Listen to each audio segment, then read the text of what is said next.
Hello, welcome to Joy News Prime. I'm Ernest Manu. Coming up in this package, fourth consecutive negotiation between labor unions and government for an increment in base pay for the 2023 ends inconclusively. We are more as the labor unions reject the 18% offer from government. Government progressed to 18. We also progressed to 65. We will never take anything below the 60%. We are not representing ourselves. Meanwhile, government is unhappy with the stance of the labor unions. I am disturbed. I am disturbed. But in the spirit of negotiation, we will go back and come again. It's about money. It's about ability to pay. So I am also worried that they are also not moving to come and meet us at where we can come to a compromise. The man leading the charge among NPP MPs to have the embattled finance minister, Ken Ofori-Atta, sacked now defends the minister's budget. We'll bring you details. Meanwhile, the minority have welcomed the decision to reintroduce road tolls in the 2023 budget as they call for the tolls to be used solely for road maintenance. On page 40, paragraph 462, we welcome the decision by the road minister to bring back the road tolls. We take no pride in saying we told you so, Mr. Speaker. It was populist, it was unnecessary, we told you, and they were there shouting, oh, we are going to do it because we had 11. And later, the football season is influencing debate in Parliament. MPs have been using the names of footballers to castigate their political opponents. And later have a confidence that Lukaku can able to actually help them in their striking force, not knowing that Lukaku is the worst striker in the whole world. Mr. Speaker, the biggest fear now is that we may be paying appearance fee for this Maguire to now score downgrades against the other.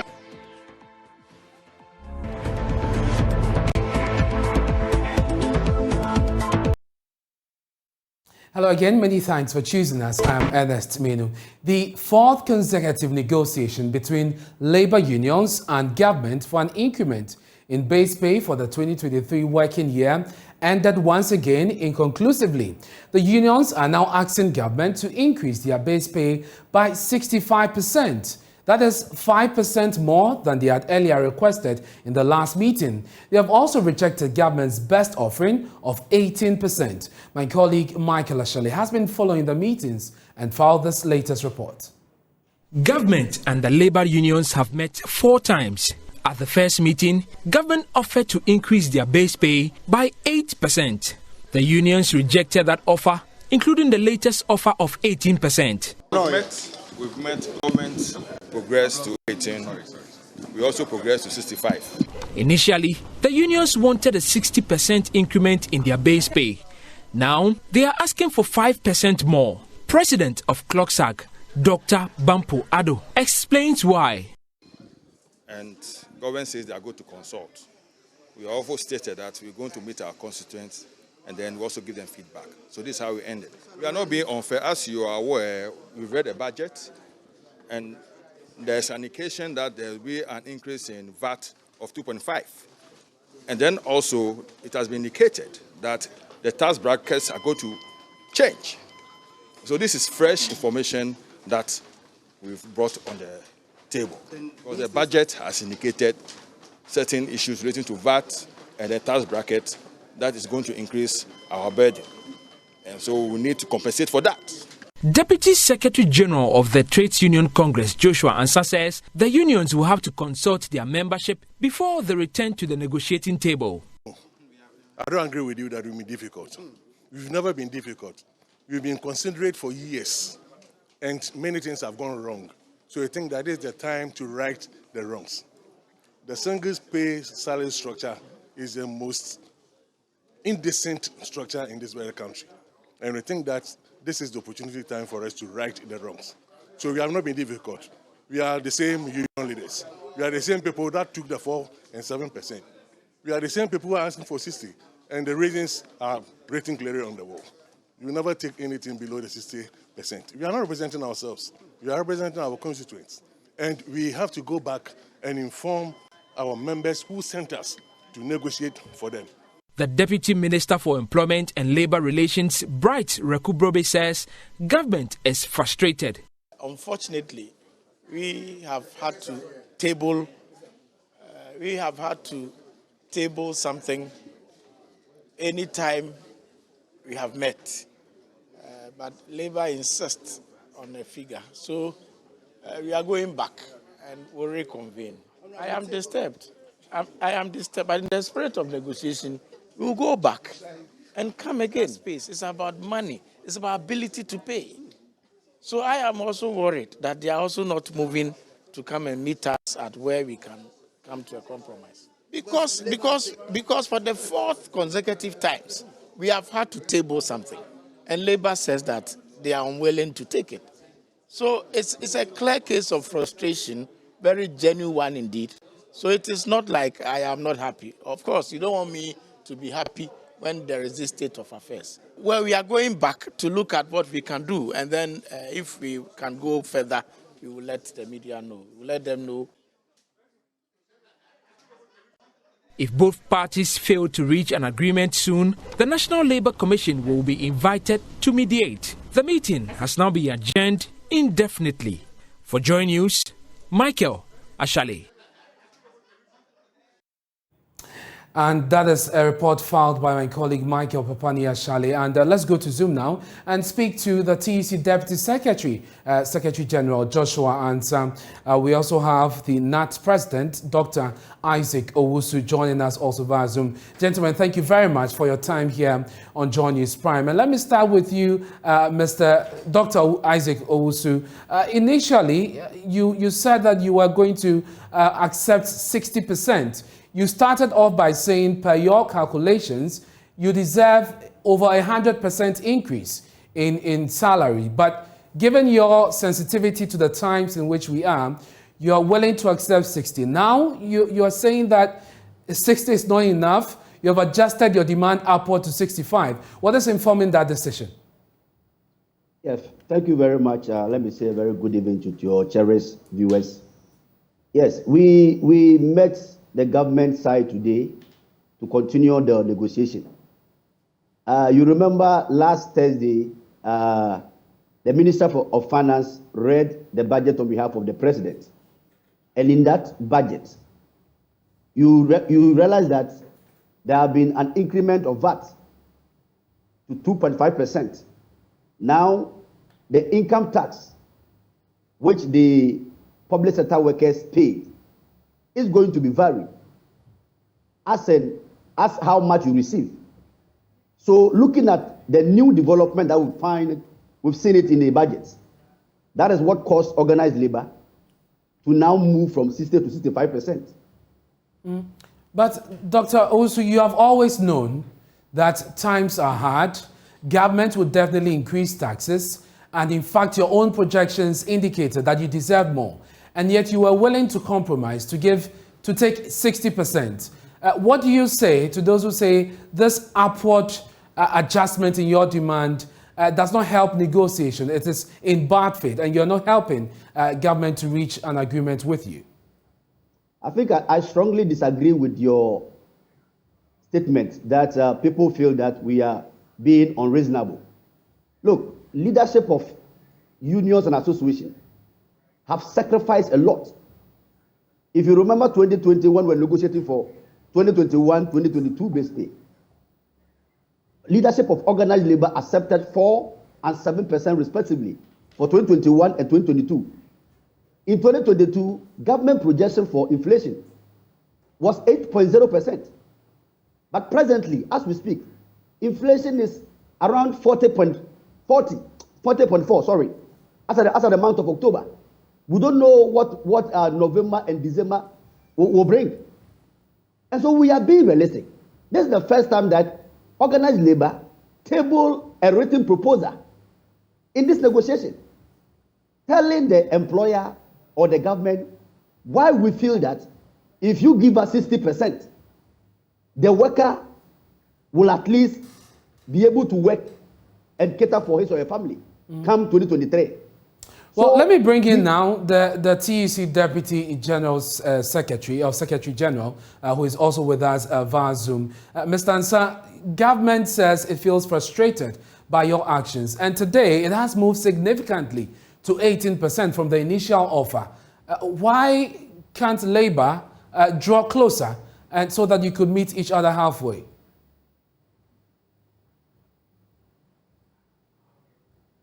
You'd have to unmute, Mr. Ansah, so we can hear you.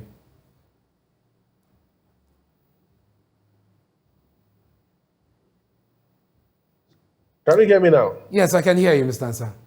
Right. I was saying good evening to your cherished viewers and your listeners. Yes, the question that you posed is very simple.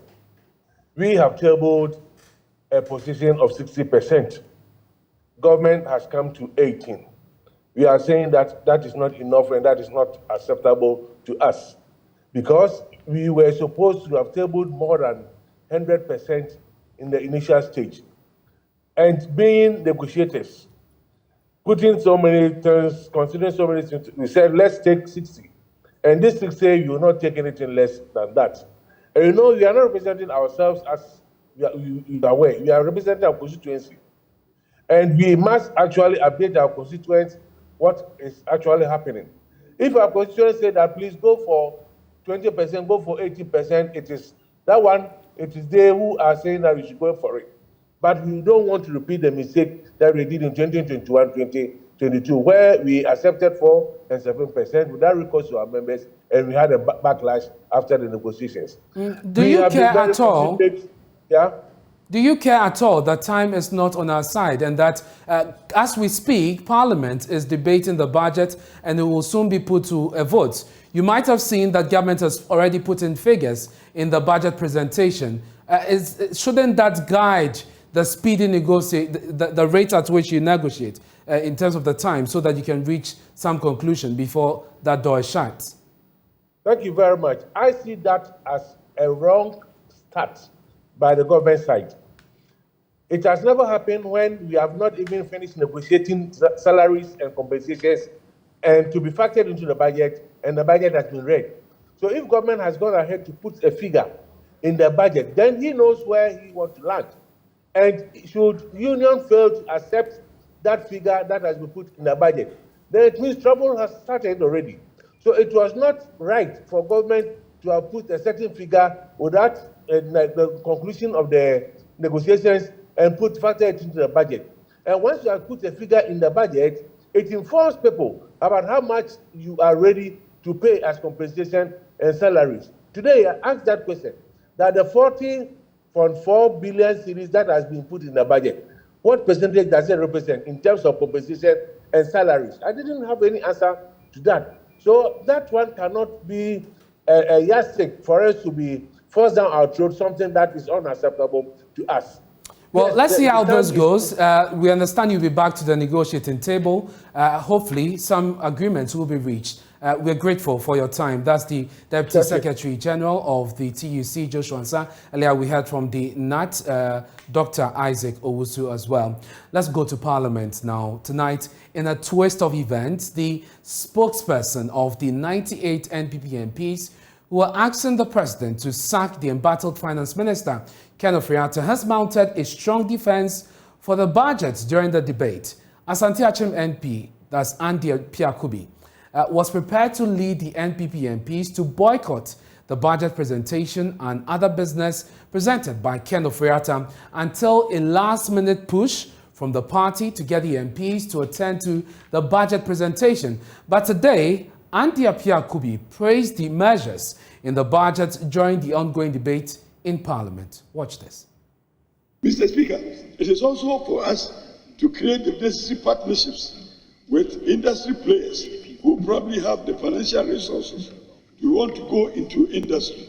So, Mr. Speaker, when we have taken advantage of the internal markets within the country and the markets as created outside the country, then we can see the import and effect of the 1D1F program.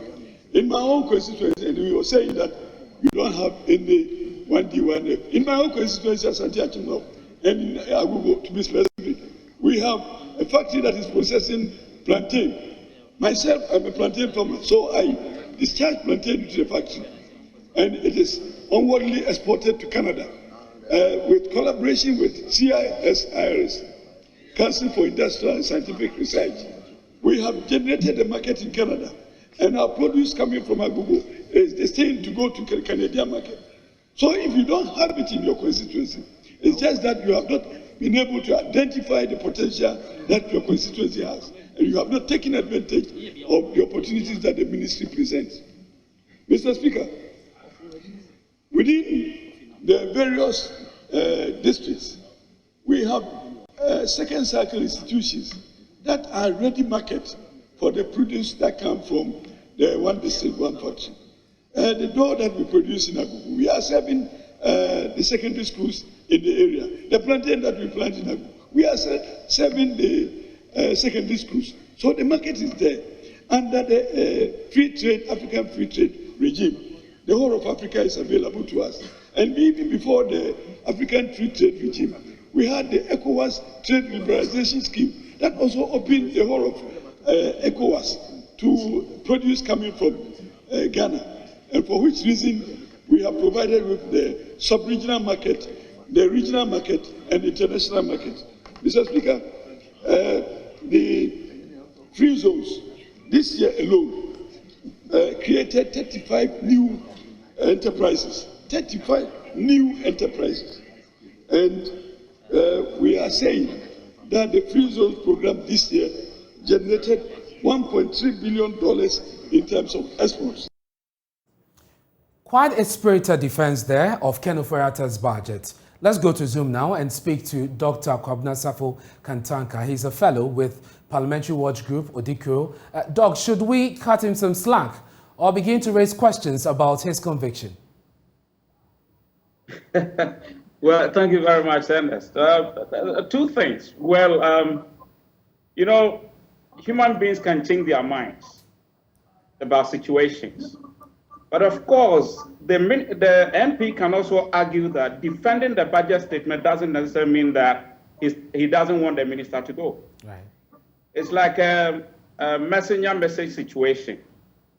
Do you consider the message, notwithstanding maybe the messenger having a tag, or do you want to throw away a good message because the one carrying the message has a certain tag? So we can argue around it and perhaps still think that, yes, the MP is defending the budget statement. The budget statement may contain very good things he thinks may help this country. And of course, if there's a new minister, if the minister leaves office tomorrow and there's a new minister appointed, that minister will work with this document, the budget statement that has been given to Parliament. So somebody may argue that, do you reject such a budget statement to the extent that if a new minister comes in, is he going to prepare another budget statement or something? So that is an argument. And your response to that question will be what? Well, I think it may sound well. It may be a very good argument, because I may find myself in the same situation. You know that if the budget statement is not approved in time, the government of Ghana may find it very difficult, starting from the 1st of January next year, to have the physical strength to run its policies. You understand that? Right. So the MP may say that, well, I'm going to give approval, but I still want the minister to go so that somebody takes over. And of course, we are still talking about that in terms of whether the minister has to leave or not. Some are defending the minister, some are still saying that the minister has to go. So yes, he led, as you call it, the rebel group. Of course, having rebel groups in Parliament is not a new thing. In the UK Parliament, they have a group of MPs called rebel MPs and all that. So it happens in Parliament. Right. But as I said, we are looking at the messenger and the message. And I think that at this stage, the MP thinks that the message is good. Forget about the messenger. Very well. The messenger can be dealt with later on in the course of time. Thank you very much. Thank you very much, Doc. I think the point is well made, and I'm grateful that you could share your thoughts with us on this issue. Let's stay in Parliament, because the minority in Parliament is welcoming the reintroduction of road tolls in the 2023 budget. The government stopped the collection of road tolls in November 2021 after the announcement in the 2022 budget, But Finance Minister Ken Ofori-Atta in the 2023 budget announced a return of road tolls as part of government revenue measures on selected roads. Debating the statement, Minority Spokesperson on Roads and Transport Governs Kwame Adoja, whilst welcoming the development, said government had been populist in cancelling the road tolls in the first place. On page 40, paragraph 462, we welcome the decision by the road minister to bring back the road tolls. We take no pride in saying we told you so, Mr. Speaker. It was populist, it was unnecessary, we told you, and they were there shouting, oh, we are going to do it because we had e-levy. Today, we want to bring the road toll. But Mr. Speaker, some members of the party that belong to the other side had the courage to tell you that if you want a road toll, you should go and collect it yourself. Today, they have brought a law here to say they are bringing it back. Mr. Speaker, on principle, we supported it that it should remain that time. We are still supporting it that they should bring it back. But there will be no blank checks. If you bring the road toll back, all the accruals must go into road maintenance. Otherwise, we are not going to support you. That is why we say decap the road fund. So, Mr. Speaker, on the issue of the motorway, they said, we sat here and said time and again that what the minister was calling a contract between the Ghana government and Motor Angels is not a fit for purpose contract. You cannot sign a contract with a foreign company without coming to this house. Article 1781 and 5 doesn't allow you to do that. Mr. Speaker, we welcome the decision of the road minister to come back to the house with an appropriate package that to build the Accra motorway. When we look at that package and it's fit for purpose, Mr. Speaker, we would support that. Mr. Speaker, lastly, on the issue of indebtedness, Mr. Speaker, Ghanaian contractors, patriotic citizens are in serious problem. As we read this budget, there is no indication as to how we are going to pay the 12 billion or so that we owe Ghanaian contractors. Some of them are in this room. Some of them are relatives. Some of them are citizens of this country. Some of them have sold their houses. They have collateralized everything. Mr. Speaker, we must find a way of helping the government to pay these contractors. And the last. And guess what has been happening in Parliament? Both sides have been creative in advancing their arguments. Deputy Ranking Member on the Finance Committee, Isaac Adongo, likened Vice President Bawumia to Manchester United captain Harry Maguire, who is scoring own goals and messing up the economy. But, Mr. Speaker, I am not surprised. If you are a fan of football, and I'm happy to see you the other day jubilating when Ghana won. But there was a player in the United Kingdom, in England, called Maguire, who was playing for Manchester United. Harry Maguire. He's a defender. He was tackling everybody and throwing his bodies everywhere, that he was seen as the best defender in the world. Manchester United went and bought him. He became the biggest threat at the center of Manchester United's defense, tackling Manchester players and giving assists to opponents. Mr. Speaker, when even the opponents failed to score, Maguire will score for them.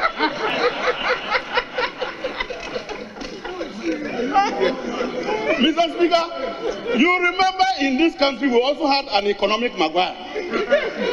This economic Maguire went to Malata market and were clapping, saying that this man is the best in managing foreign currency. The same economic Maguire was roaming at Central University, delivering lectures on how to restore the value of the city. Mr. Speaker, when we gave this Maguire the opportunity to be at the center of our defense, he became the risk of our own goal. Dr. Bawumia, our economic Maguire, is now tackling all the fundamentals of our economy and destroying all of them. When he said that he was the best in calculating inflation, he moved us to 40.4. When he said that he was the best in managing depreciation, that was 9% at the Mahama, he moved it to 54%.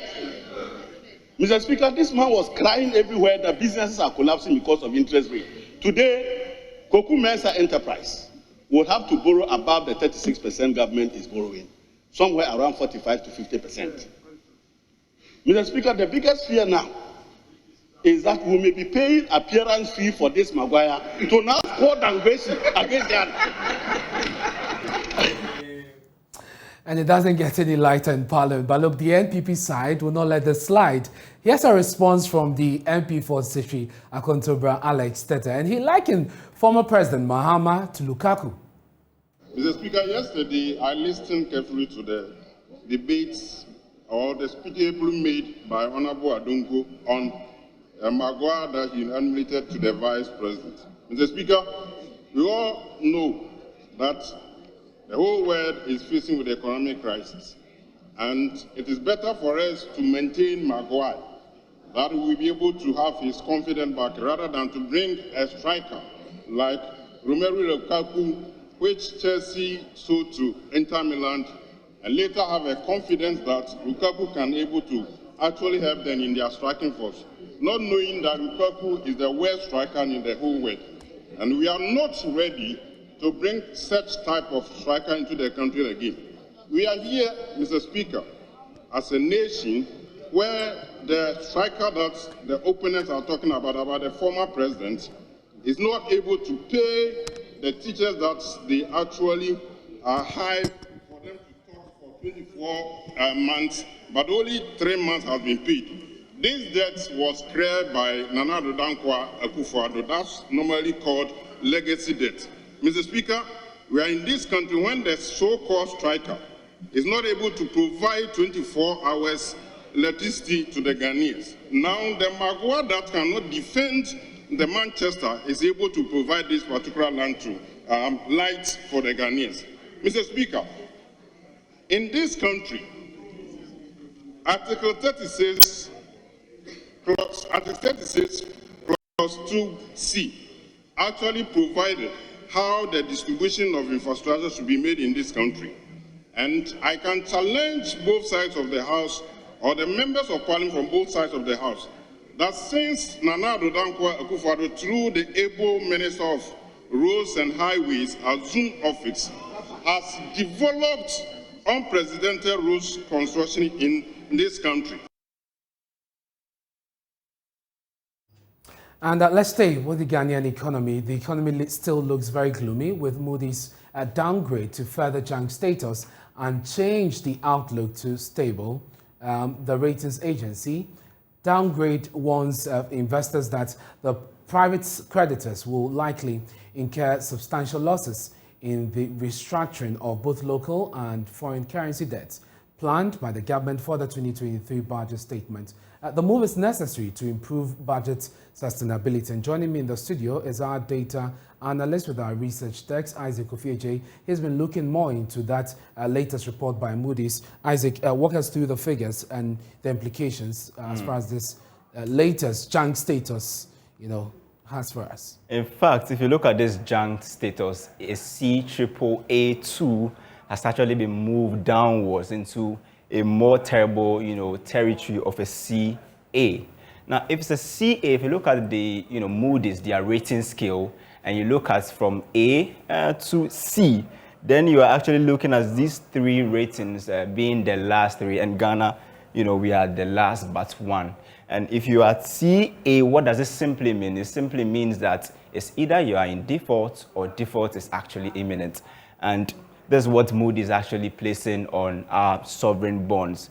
Now, if you look at the ratings for this year, we've had about 7 reviews in less than 11 months, and Moody's has actually moved our rating from, it started with a CAAA1 as of February 4, 2022, then move it, downwards to, a CAAA2 in September. Now we have a CA, which simply means that your bonds are not really doing well. You're actually in junk status. This is actually the first time, it's unprecedented that we've seen such a number of reviews in less than 11 months. But why are they actually giving us this status or outlook? They cited a number of reasons, and actually debt restructuring, which we are not sure the form that it would take. Moody's actually went heavy on that and saying that government mentioning debt restructuring in its 2023 budget is actually one of the reasons why they actually given us a CA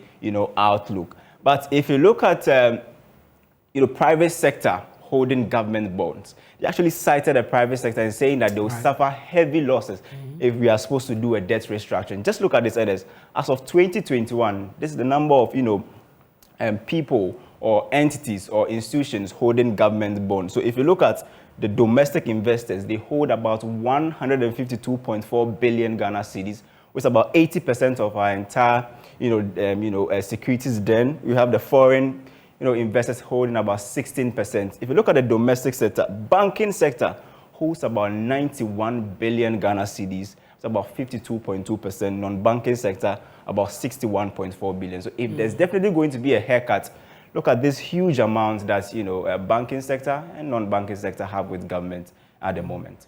That is why the central bank said it was monitoring the banks very closely and to give them the support that they need in case of any emergency. Absolutely, because if anything should happen, the sum is too huge for the banking sector to actually lose. And the effect on the ordinary person will be what? Yeah. That the cost of borrowing will be very expensive. Exactly. We've actually seen it going up again. We've seen the monetary policy rate actually going to a historic high of 27%.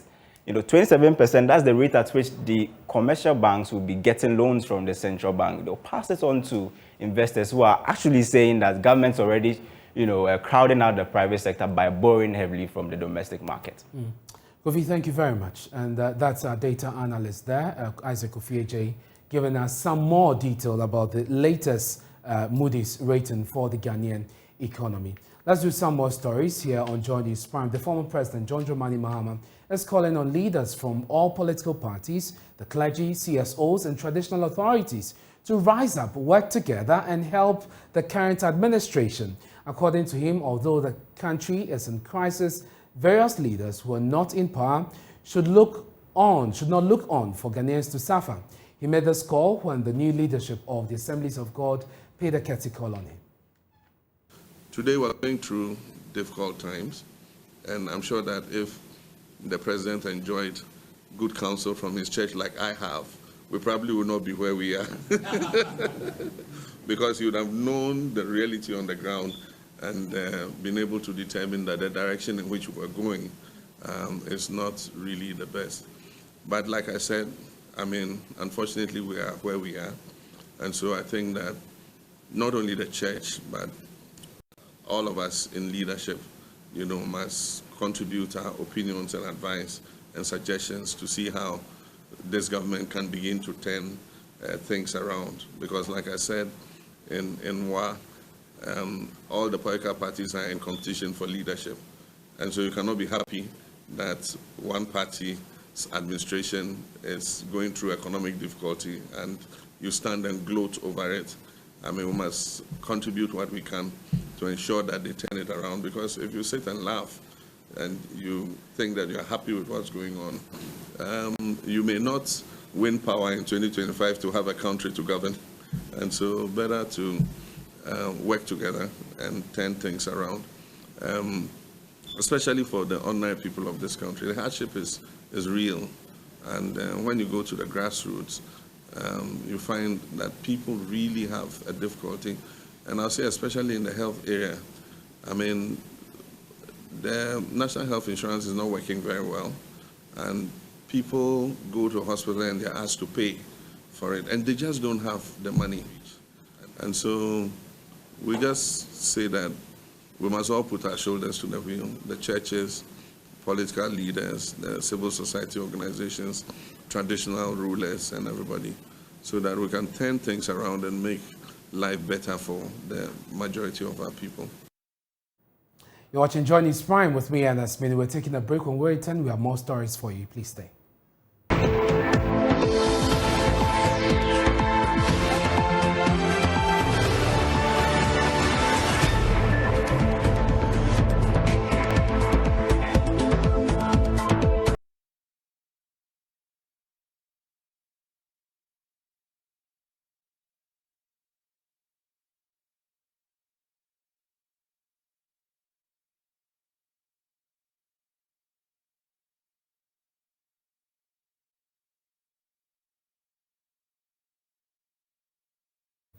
Many thanks for staying with us here on Joy News Prime. Nurses at the Menchia Government Hospital saying they want an unqualified apology in person and in writing from the embattled NSS boss and not on social media.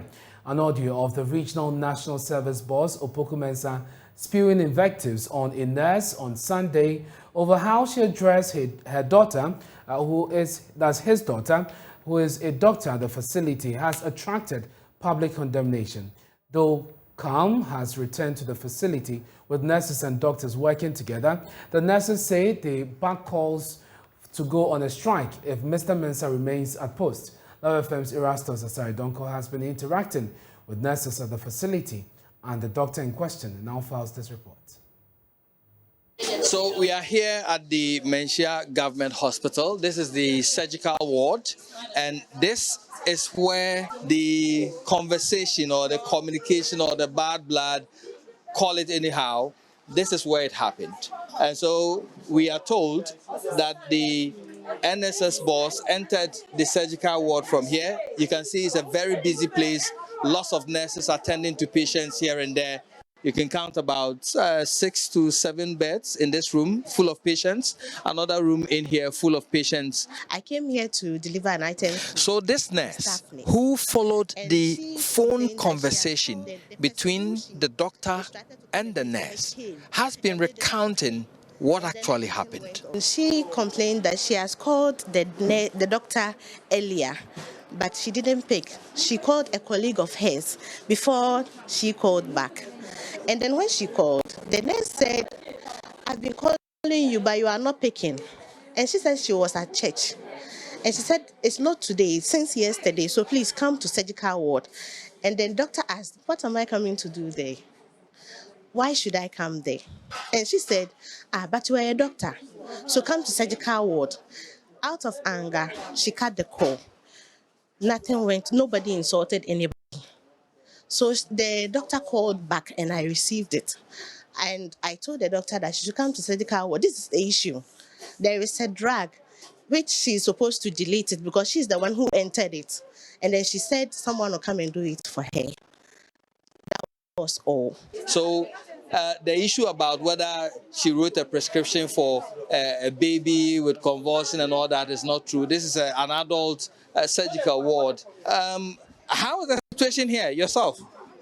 Honestly, everything is calm over here. So, in fact, we are hoping to hear from the house officer, like the doctor in question. Okay, so she is a doctor.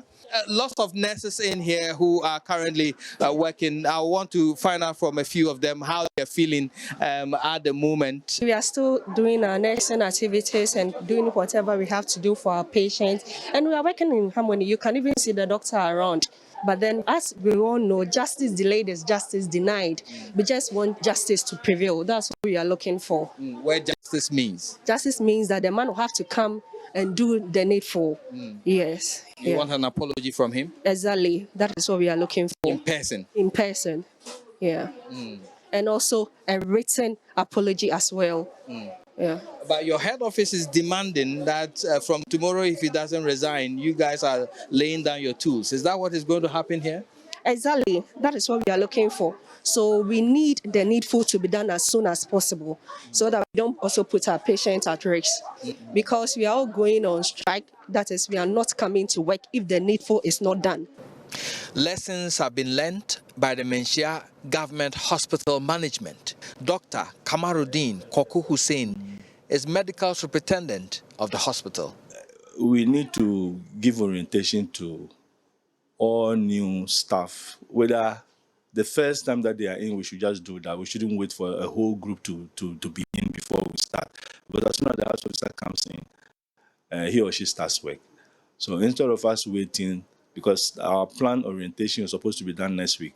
So instead of us waiting, we could have done for each one of them who comes in, and then we give them some short orientation before they start work. I think that is the part that we would need to look at, and then we'll take it up. We will not recommend them to be taken away from here. We think this is just an issue that we can handle. So the doctor will continue to work here. The nurse will also continue to work here. Reporting for Joy News, Erastus Asaridonko, Kumasi. 7 communities surrounding the University of Cape Coast have been demonstrating against the university over what they say is unlawful takeover of their lands. The communities, namely Kwesi Pra, Apewosika, Kwapro, Akotetre, Ankafo, and Amamoma, say the current Vice-Chancellor of the university has been intimidating and gagging chiefs in the 7 communities with lawsuits over their own lands. The communities are calling on the President and the Paramount Chief of the Gwa traditional area, as well as all well-meaning Ghanaians, to intervene and bring the university's Vice-Chancellor to order. This morning following report. The demonstrators, 7 communities that surround the University of Cape Coast, say the university has taken them for granted and is illegally taking over their lands. They say all efforts to get the university to settle the issues that border on their land have not yielded results. The communities Kwesi Pra, Apeuska, Kwapro, Akotache, Kakomdo and Amamoma say the Vice-Chancellor of the University of Cape Coast has not shown good faith in their dealings with the traditional authorities and the people in these communities. The chiefs also accuse the university and the VC for using the school lands for their businesses and denigrating their ancestral tombs. Nana Intifo, the 4th then Puntuhin of Kwapro, presented a petition on behalf of the 7 aggrieved communities to the Central Regional Minister. We, the Nananum, have written to UCC authorities and other high authorities proposing for a dialogue between the community elders and university authorities on how to solve this pending issue. But UCC authorities turned a blind eye to the issues. The issues are: 1, we need settlements, or University of Cape Coast Authority should cooperate to solve land dispute boundary. 2, UCC authority do not respect elders of the communities. 3, neglecting corporate social responsibilities. 4, destroying our ancestors' tombs and playing field of Kakumodo and Akotoche. Restrict movements of community members from one community to another. This is Johnny Prime. We're taking a break now. When we return, Becky's standing by with the latest in showbiz. Please stay.